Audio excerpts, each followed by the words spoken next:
Bienvenue à votre émission Point A sur les ondes de Télé Culturel Média.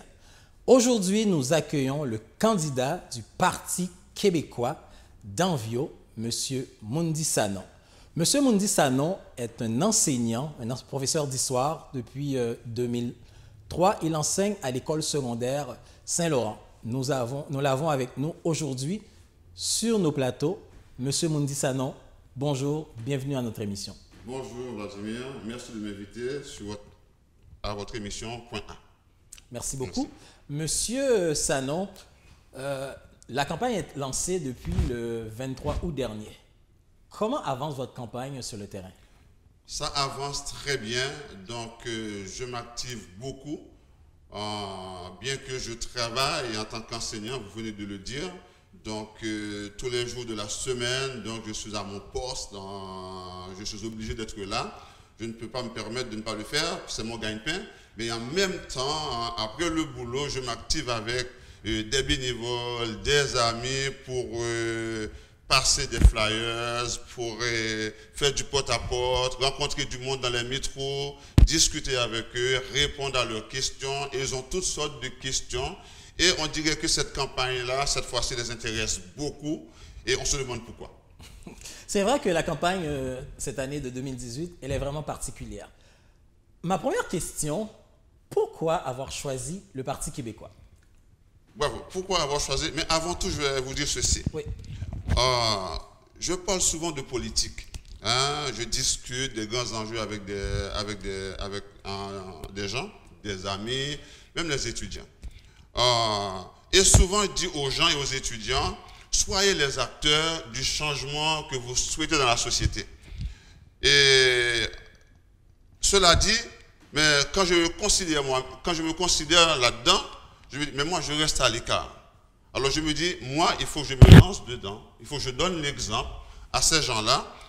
Et puis moi-même, il faut que je sois l'acteur du changement que je souhaite dans la société. Je n'attends pas à ce que quelqu'un d'autre le fasse pour moi, je veux le faire moi-même. Mais dans quel parti choisir? Eh bien, quand je regarde la plateforme du Parti québécois, lorsqu'on parle de santé, lorsqu'on parle d'éducation, lorsqu'on parle de lutte contre la pauvreté, lorsqu'on parle d'environnement, ce sont des enjeux qui me sont chers. Et je vois qu'effectivement, le but ultime de tout ça, c'est vraiment mettre le citoyen, tous les Québécois et les Québécoises au centre des intérêts, au centre des priorités, des préoccupations. Je me dis, je choisis le Parti québécois. Et pour moi, choisir le Parti québécois, c'est prendre parti pour le Québec. Un État fort, qui défend ses citoyens dans le domaine de la santé, dans le domaine de l'éducation, qui n'a pas peur d'investir, n'est-ce pas, chaque dollar dans l'humain, pour son plein épanouissement, pour son bien-être. Alors voilà les raisons pour lesquelles je me lance et que j'ai choisi de militer avec le Parti québécois. Monsieur Sanon, vous êtes enseignant, oui. La meilleure personne qui doit activer la jeune génération à la politique. Vous dites que vous faites des débats avec eux. Mais que pensez-vous des gens qui sont un peu désabusés de la politique? Parce que je parle des gens de notre génération, de la vôtre et de la mienne. Mais vous visez les étudiants du secondaire. Comment qu'ils réagissent à ça? Est-ce que vous pensez qu'ils réagissent de façon positive à la politique? Très positivement. Et présentement, il y a un cours qu'on donne, ça s'appelle Éducation à la citoyenneté. Et effectivement, pour les initier à la politique, eh bien, à l'école, on organise des élections. Donc, il y a un conseil d'école élu et on vote, n'est-ce pas, pour les inciter à la chose politique. Et ils s'intéressent vraiment. Et sincèrement, même ma campagne que j'ai lancée, eh bien, mes photos circulaient sur Facebook, sur Instagram. Et ce sont eux qui m'ont dit, Monsieur Sanon, est-ce que vous êtes en politique? Qu'est-ce que c'est ça? Qu'est-ce que c'est le Parti québécois? Donc, ils me posent plein de questions. Donc, je trouve qu'il y a un intérêt. Donc, il y a une base sur laquelle je pense qu'on peut construire quelque chose et les amener à s'intéresser davantage à la chose politique. Et ce que j'ai aimé aussi pendant cette élection, c'est que quand j'ai visité le bureau des scrutins, en même temps qu'il y a le vote, n'est-ce pas, des citoyens, on organise en parallèle un vote aussi pour les jeunes, pour la jeunesse. Donc, c'est une façon aussi de les amener à s'intéresser à la politique et je trouve que c'est une très très bonne chose. Il faut former des leaders, il faut qu'ils fassent partie des décideurs de demain. Alors c'est sûr qu'ils ne vont pas tous en politique, mais quand même certains vont choisir d'aller en politique et je pense que c'est à nous effectivement de ne pas les conditionner, mais de bien les diriger, les canaliser. Voilà. Parlons des choses un peu plus sérieuses, plus percutantes maintenant. La campagne électorale est lancée, comme je viens de le dire, depuis le 23 août dernier. Mais on voit dans les sondages le Parti québécois toujours en 3e position. Si on comprend que le chef, Jean-François Lisée, excusez-moi l'expression, il se démerde comme le diable dans l'eau bénite pour essayer de se faire remarquer. Mais à moins d'une semaine du scrutin, vous êtes encore bon 3e dans les sondages, M. Ondy. Les choses peuvent à tout moment changer et je crois vraiment que les choses vont changer. De toute façon, il y a un proverbe qui dit on ne peut pas vendre la peau de l'ours pas avant de l'avoir tué. Hein? Donc, moi, je pense qu'il faut, nous ne sommes pas perdants et je pense que, et puis, il ne faut pas non plus se fier au sondage. Et il y a pas mal d'élections, on a vu que si on se fiait au sondage, eh bien, on aurait eu d'autres résultats. Alors moi, je crois que ces élections-là, c'est vraiment une boîte à surprises. Hein, et je pense que les gens ont encore le temps de voir que nous avons le meilleur programme. Et c'est à nous d'en faire la promotion. Et c'est ce que je m'attache à faire dans mon comté à tous les jours. Et c'est ce que chacun des candidats s'attache à faire. Et c'est ce que Jean-François Lisée aussi s'attache à faire. Il travaille d'arrache-pied.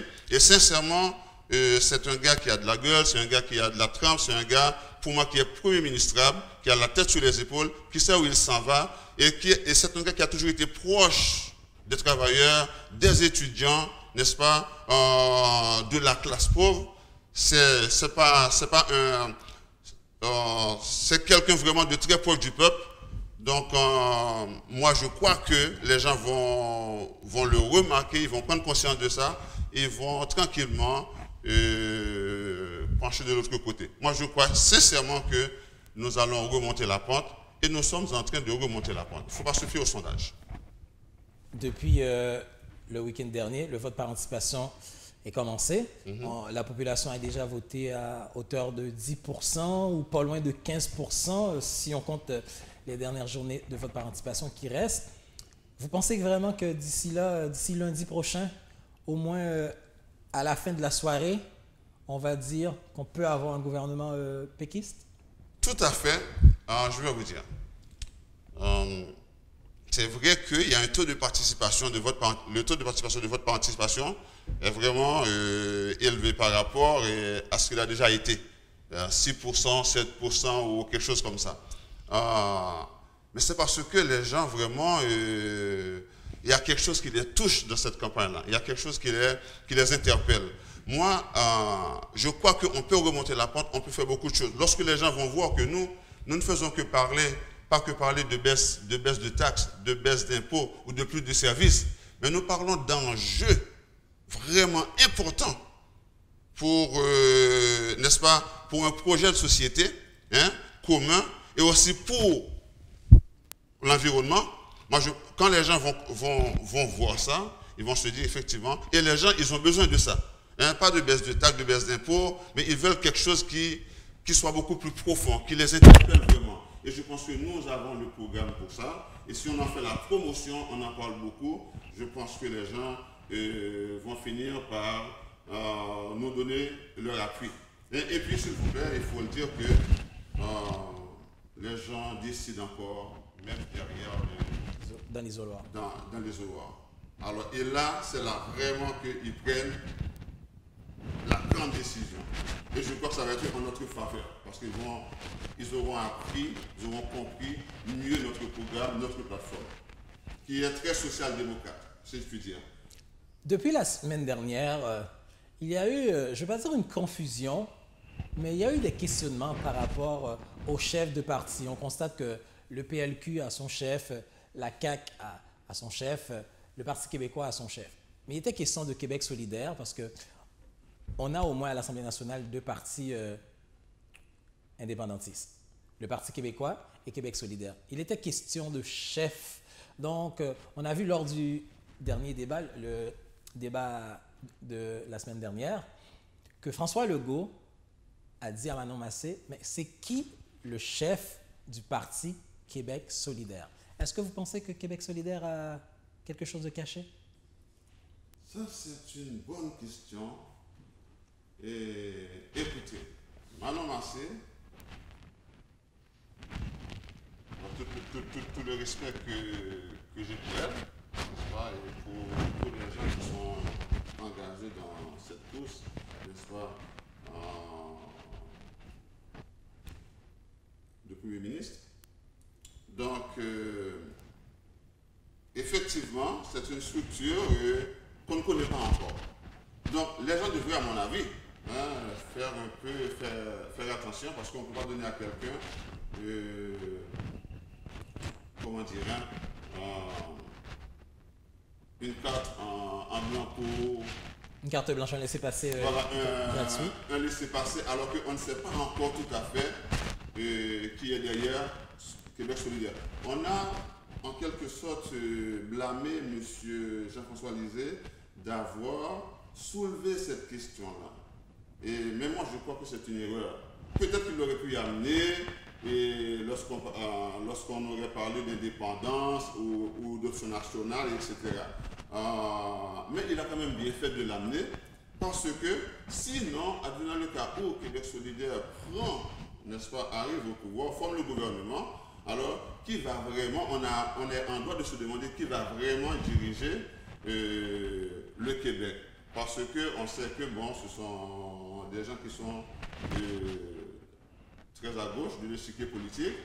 Donc, et on sait que le chef, n'est-ce pas, est un monsieur qu'on appelle, je crois, Gaëtan Châteauneuf. Donc, alors, on peut se demander, et ça va être quoi? Donc, mais les gens, moi je trouve que monsieur Lisée a bien fait de soulever la question. Donc, pour vous, vous pensez que tout parti politique se doit d'avoir un chef et le chef se doit d'être connu et présent du grand public? Moi, je le crois sincèrement. Au Parti québécois, on a une structure différente parce que l'instance suprême, si je puis dire, ce n'est pas quelqu'un, ni un groupe de personnes, c'est vraiment le congrès, n'est-ce pas, du parti. Ce sont eux qui élisent le chef et c'est le congrès qui définit les grandes orientations du parti pendant des mois et que le chef doit suivre. Et à chaque fois, ça se passe comme ça. Donc, alors oui, il y a lieu de se poser la question qui va tirer les ficelles. OK. Concrètement, dans Vio, vous, qu'est-ce que vous voulez changer, vous voulez apporter ou améliorer? Il y a beaucoup de choses à apporter et à améliorer dans Vio. C'est sûr qu'il y a la question de l'emploi. Ça c'est important. Il y a la question de l'emploi, l'emploi et encore l'emploi. Il n'y a pas beaucoup d'emplois dans Vio et les gens quittent Vio pour aller travailler, disons, ailleurs. Oui, il y a de quoi. Exemple. Nous avons des jeunes qui habitent le territoire de Vio, notamment Saint-Michel. Le comté de Vio, c'est essentiellement Saint-Michel. Hein? Donc, ce sont des jeunes avec des talents, avec des capacités, avec un certain savoir, des habitudes. Tout ce qu'ils veulent, c'est être aidés. Ils ont des idées et ils aimeraient transformer ces idées en projets et ces projets en entreprises. C'est sûr qu'il y a ce qu'on appelle, je réponds à la question, hein, donc un centre Carrefour Jeunesse qui accompagne les jeunes dans la recherche de l'emploi et aussi à élaborer des projets. Mais souvent, qu'est-ce qui arrive?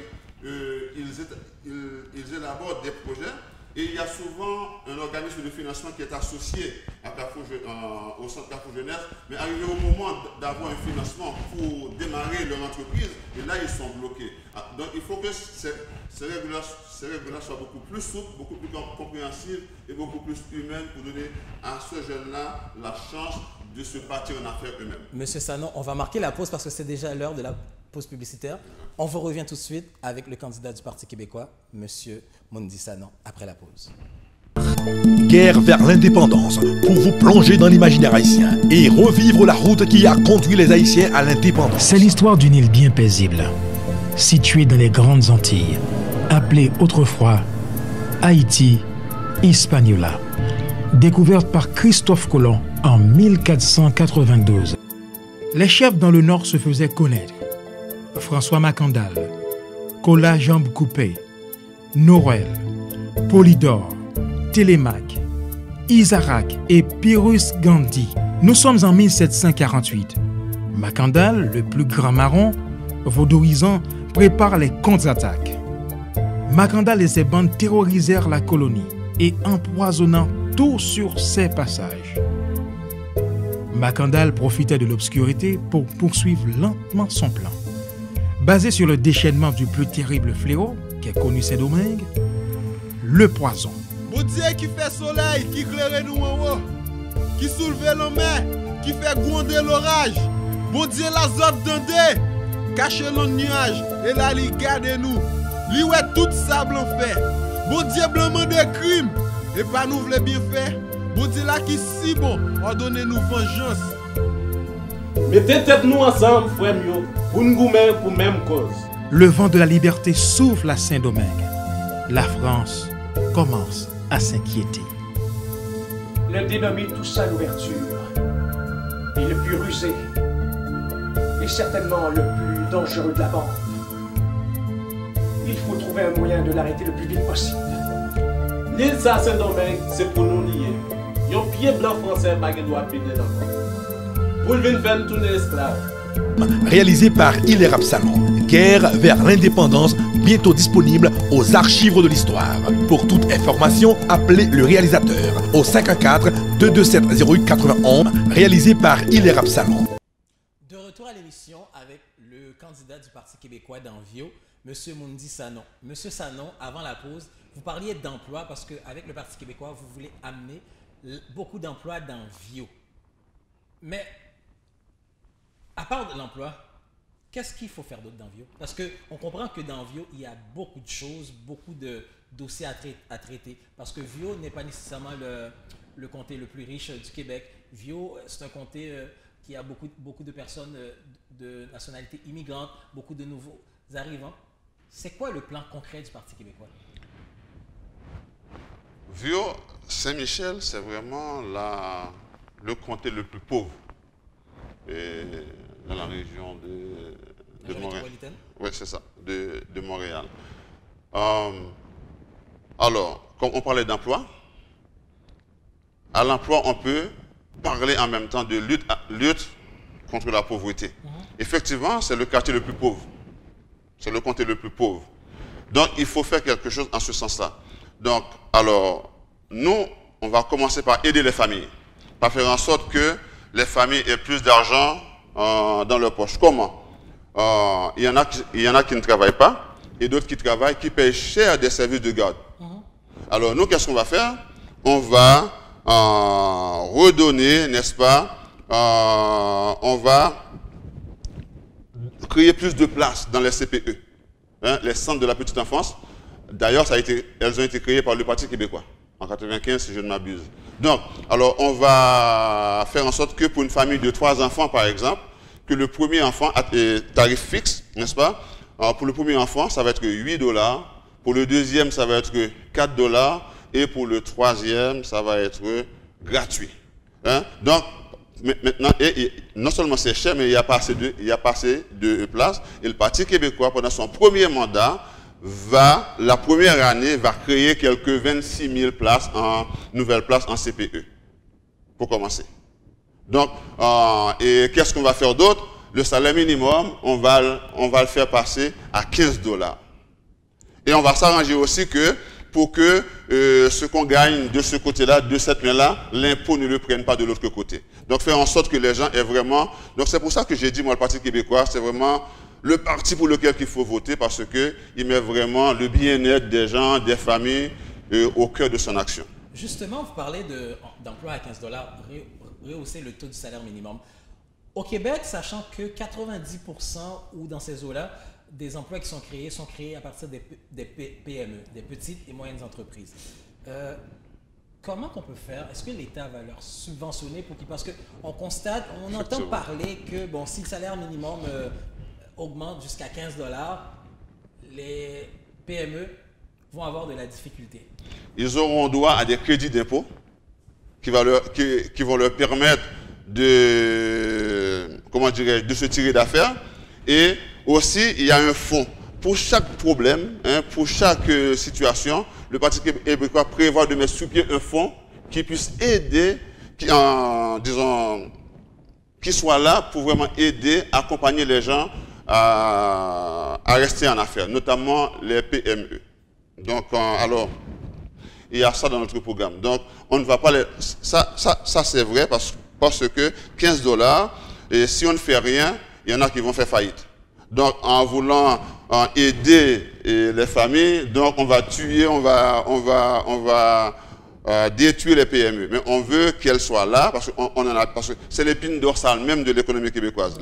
C'est les entreprises créatrices d'emplois. Effectivement. Donc, on va les accompagner et on va les aider. Donc, je ne vais pas entrer dans toute la technicalité, dans les modalités, mais on sera là pour les aider à rester là et à continuer, n'est-ce pas, à opérer. C'est votre première campagne dans l'arène politique? C'est ma première campagne. Comment vous trouvez ça jusqu'à présent? Très intéressant. Et puis, je me dis finalement, j'aurais peut-être dû commencer plus tôt. Parce qu'on ne peut pas laisser aux autres, n'est-ce pas, de faire valoir nos idées, nos valeurs, n'est-ce pas? Donc, il faut être dans l'arène nous-mêmes et faire partie des décideurs. Et c'est pour ça que moi, je dis aussi, je lance un appel aux jeunes, par exemple. Moi, je dis aux jeunes, peu importe le parti dans lequel vous militez, allez, investissez-moi ces partis politiques-là, n'est-ce pas? Faites valoir vos idées à l'intérieur, parce qu'on peut critiquer un parti politique. Certains disent que le Parti québécois est raciste. Parce que, non, moi je dis qu'il y a une frange de gens qui sont peut-être racistes, mais on trouve le racisme partout. Dans le Parti libéral, tu vas trouver, en fait, c'est même pas raciste, des gens aux idées rétrogrades un petit peu. Hein? Donc, on peut en trouver dans la CAQ et dans Québec solidaire. Mais et souvent, ce sont des vieux de la veille. Donc, il faut entrer dans ces partis-là. Il faut militer à l'intérieur, hein, et amener vos idées de manière à faire en sorte que ces partis-là se renouvellent. Et puis, être capable d'être acteur, n'est-ce pas, des changements que l'on veut dans la société. Donc, ce que vous, comme candidat, vous souhaiterez voir, c'est qu'il y a plus de jeunes, que les partis politiques aillent les chercher, parce que dans 10, 15, 20 ans, vous allez un peu vieillir de 10, 15, 20 ans, ça va être ces jeunes-là qui vont amener une certaine fraîcheur. Vous voulez voir dorénavant une fraîcheur, un renouveau au niveau des partis politiques. Tout à fait. Je veux voir des jeunes dans le Parti québécois, c'est surtout à cause du programme qu'on a, mais ils peuvent militer dans n'importe quel parti qu'ils désirent. Mais j'espère qu'ils vont choisir le Parti québécois. Et souvent, on se dit, bon, le Parti québécois, c'est un parti indépendantiste, etc.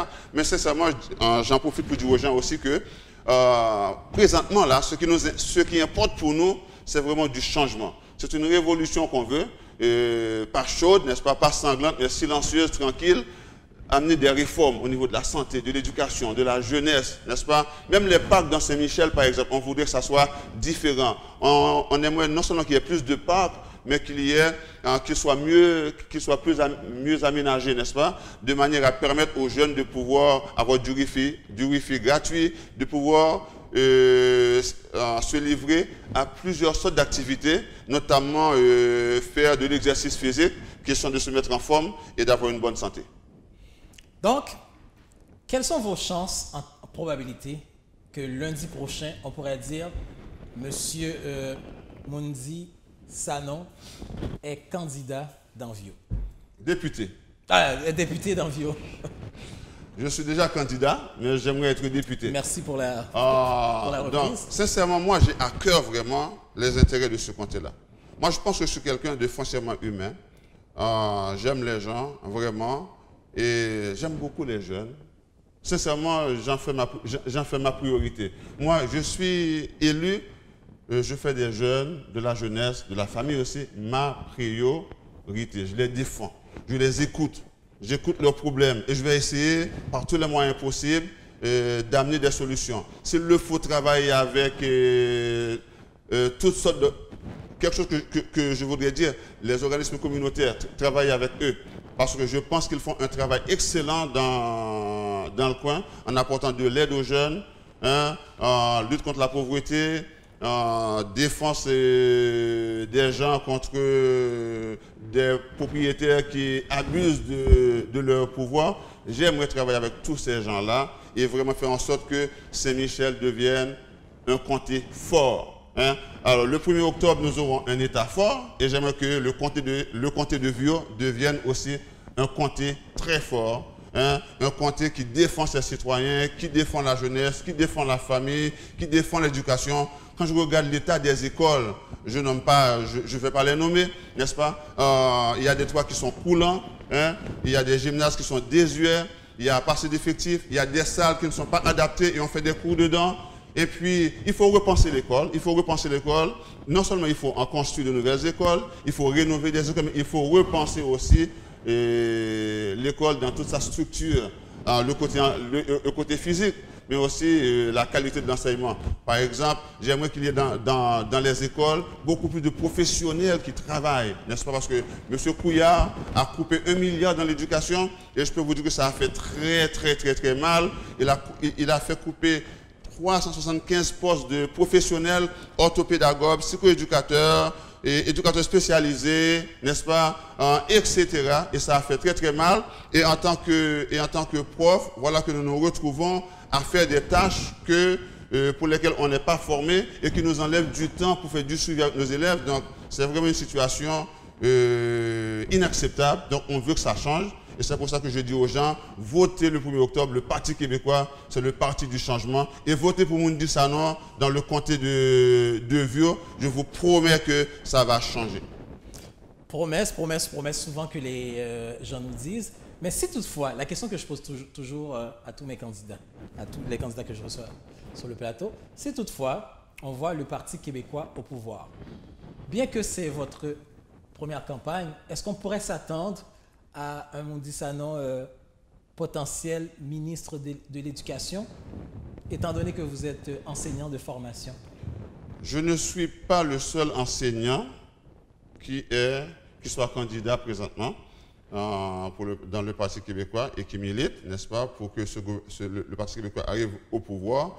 Mais ministre ou député, je serai là pour vraiment servir la population et pour faire mon travail, soit en tant que député et soit en tant que ministre. En tant que député, je vais travailler avec les élus locaux, municipaux, pour pouvoir vraiment faire avancer beaucoup de dossiers qui traînent et pour lesquels les gens attendent depuis déjà trop longtemps.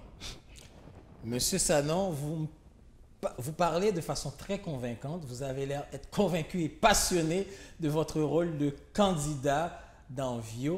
Si vous aviez un conseil à donner à nos électeurs, les gens qui vous écoutent présentement, vous leur direz quoi? Je dis aux gens, le 1er octobre, vous avez un choix à faire.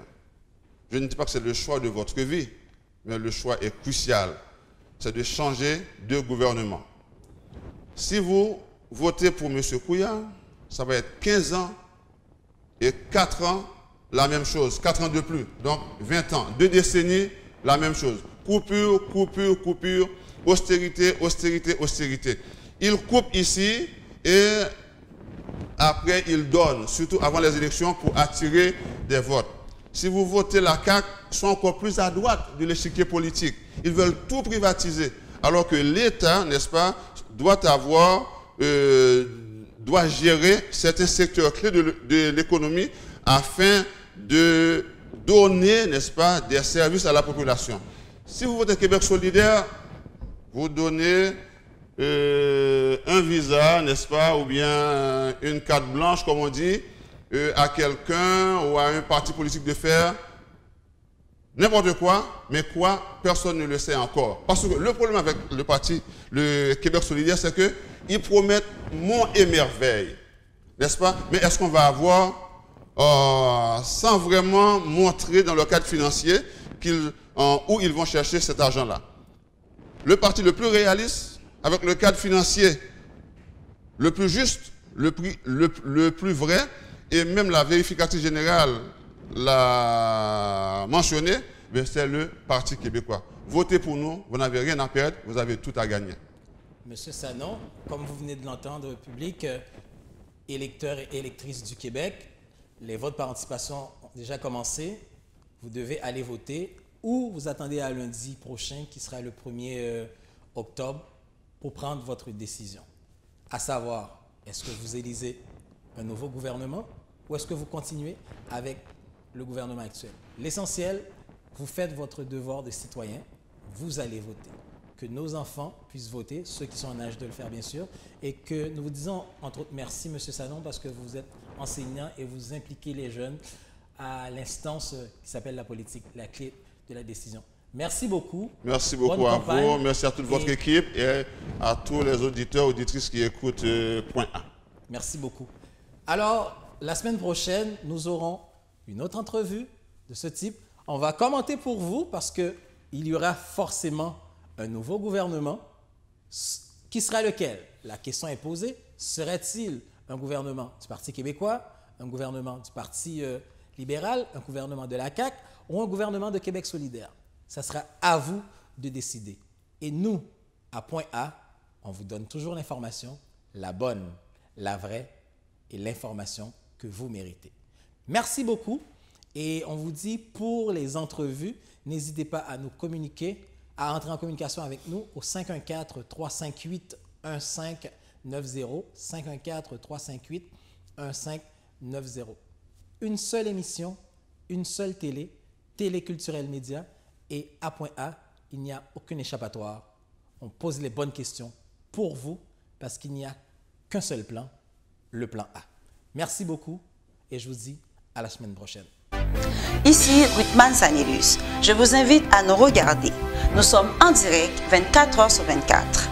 Nous sommes une chaîne de télévision téléculturelle Montréal Network diffusée à travers le monde via Roku Box sur tous les téléphones portables, chez vous, pour vous.